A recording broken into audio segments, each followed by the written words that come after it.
എല്ലാവർക്കും നമസ്കാരം. പുതിയൊരു വീഡിയോയിലേക്ക് എല്ലാവർക്കും സ്വാഗതം. ഇന്നലെ വൈകുന്നേരം സെക്കന്ദരാബാദ് റെയിൽവേ സ്റ്റേഷനിൽ നിന്ന് കയറിയ രാജ്കോട്ട് എക്സ്പ്രസ്സിൽ അഹമ്മദാബാദിലേക്കുള്ള യാത്രയിലാണ് ഞാൻ ഇപ്പോൾ ഉള്ളത്.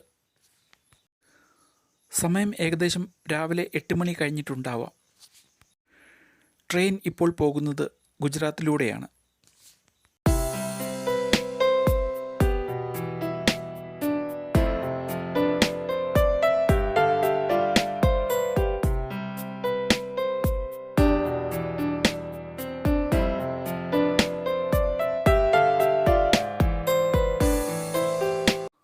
ഒരു നാടിൻ്റെ വികസനം ഈ ട്രെയിൻ യാത്രയിൽ ഉടനീളം നമുക്ക് കാണാൻ പറ്റും. ഇപ്പോൾ ട്രെയിൻ എത്തിച്ചേർന്നുകൊണ്ടിരിക്കുന്നത് വഡോദര റെയിൽവേ സ്റ്റേഷനിലേക്കാണ്. ഗുജറാത്തിലെ ഏറ്റവും കൂടുതൽ ജനസാന്ദ്രതയുള്ള മൂന്നാമത്തെ നഗരമാണ് വഡോദര. ഇവിടെ വന്നപ്പോൾ ട്രെയിനിൽ തിരക്കായി. ഇവിടെ നിന്ന് കുറേ അധികം യാത്രക്കാർ കയറിയിട്ടുണ്ട്. ഇത് മാഹി റിവറാണ്. മധ്യപ്രദേശിലെ വിന്ധ്യ പർവ്വതനിരകളിൽ നിന്ന് ഉത്ഭവിച്ച് രാജസ്ഥാൻ, ഗുജറാത്ത് എന്നീ സംസ്ഥാനങ്ങളിലൂടെ ഒഴുകി അറബിക്കടലിൽ പതിക്കുന്നു. ഏകദേശം 583 കിലോമീറ്റർ നീളമാണ്. ഗുജറാത്തിലെ കൃഷിഭൂമി വളരെയധികം ഫലഭൂയിഷ്ടമായതുകൊണ്ട് തന്നെ വ്യത്യസ്തങ്ങളായ വളരെയധികം കൃഷികൾ ഇവിടെ ചെയ്തു പോരുന്നു.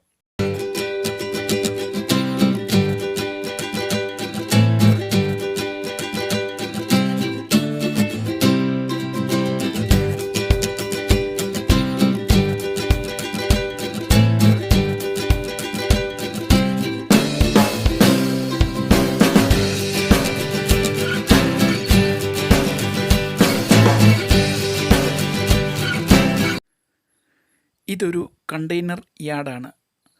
ഗുജറാത്തിലെ കാണ്ട്ല പോർട്ടിലേക്ക് ഇവിടെ നിന്നും കണ്ടെയ്നർ കൊണ്ടുപോകാൻ വളരെ എളുപ്പമുള്ളതുകൊണ്ടാണ് ഈ കണ്ടെയ്നർ യാർഡ് ഇവിടെ സ്ഥാപിച്ചിട്ടുള്ളത്.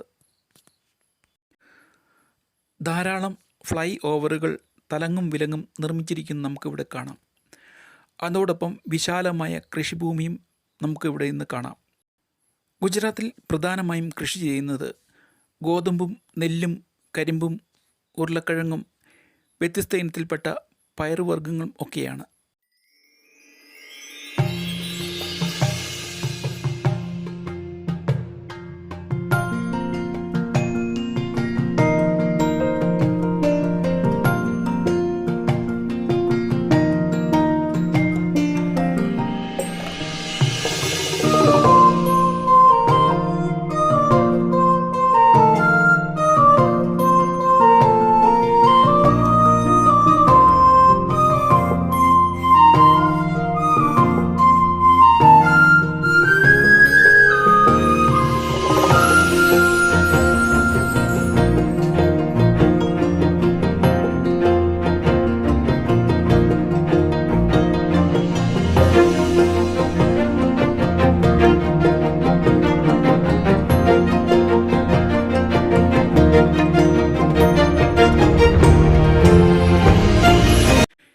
ഇവിടെ വരുമ്പോൾ നമുക്ക് കാണാം വ്യത്യസ്തങ്ങളായ നിർമ്മാണ പ്രവർത്തനങ്ങൾ നടന്നുകൊണ്ടിരിക്കുന്നത്. ഇതൊരു ചരിത്രത്തിൻ്റെ ഭാഗമാകാൻ വേണ്ടിയിട്ടുള്ള നിർമ്മാണ പ്രവർത്തനങ്ങളാണ് ഇവിടെ നടന്നുകൊണ്ടിരിക്കുന്നത്.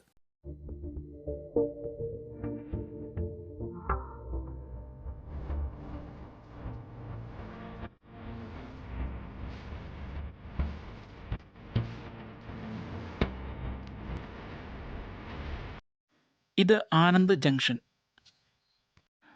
ഗുജറാത്തിലെ വളരെ പ്രശസ്തമായ ഒരു ജില്ലയാണ് Anand.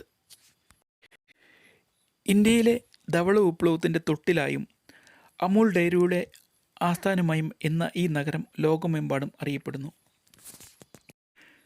ക്ഷീരവികസനം Anand milk union limited ഇവിടെ സ്ഥാപിതമായതോടെ ഇന്ത്യയിലെ ക്ഷീര ഉൽപ്പാദനത്തിൽ വലിയ വിപ്ലവമാണ് ഉണ്ടായത്.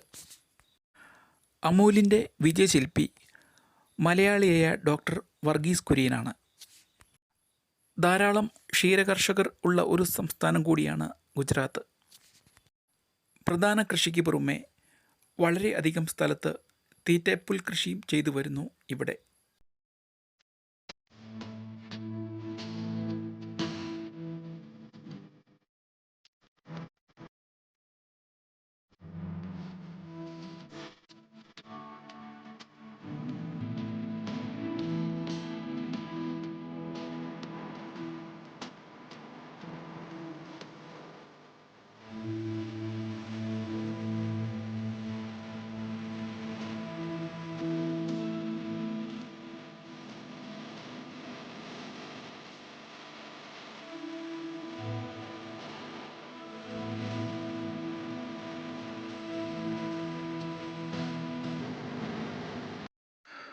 മുമ്പ് ഞാൻ പറഞ്ഞ നിർമ്മാണ പ്രവർത്തനങ്ങളെല്ലാം മുംബൈ അഹമ്മദാബാദ് ബുള്ളറ്റ് ട്രെയിൻ പദ്ധതിയുടെ ഭാഗമായിട്ടുള്ളതാണ്.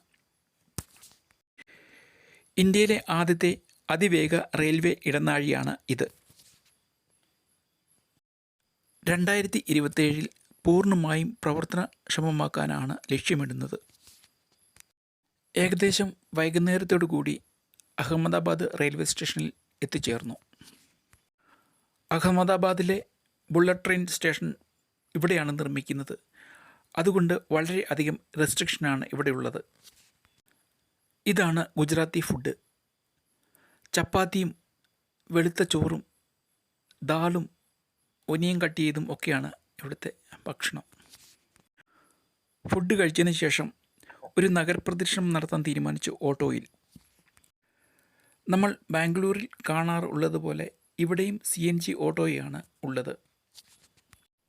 അന്തരീക്ഷ മലിനീകരണം കുറയ്ക്കുന്നതിൻ്റെ ഭാഗമായിട്ടാണ് ഇത്.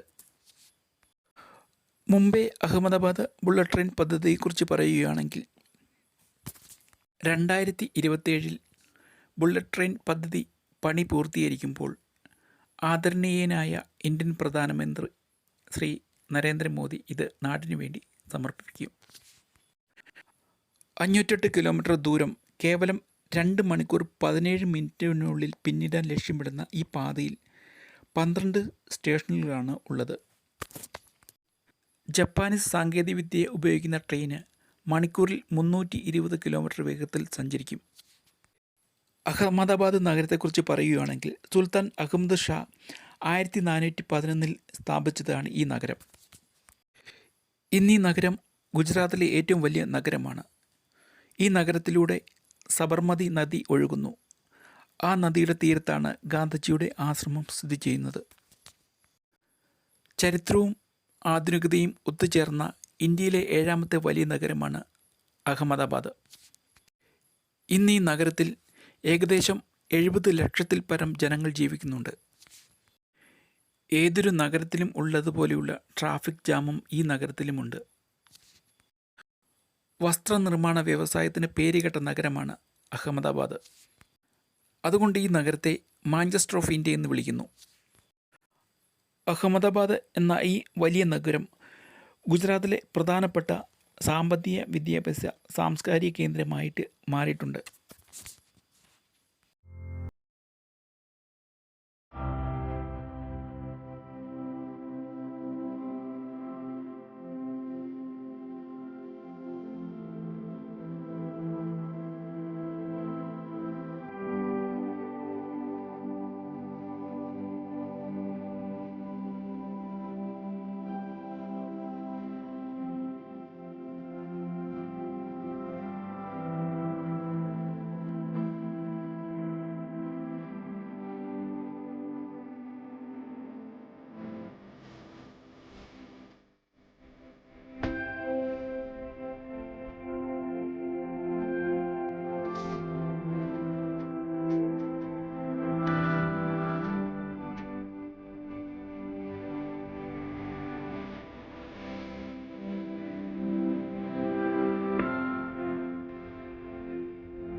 ഈ നഗരത്തിൻ്റെ വിവിധ ഭാഗങ്ങൾ കണക്ട് ചെയ്തുകൊണ്ട് മെട്രോ ട്രെയിൻ സർവീസും ലഭ്യമാണ്.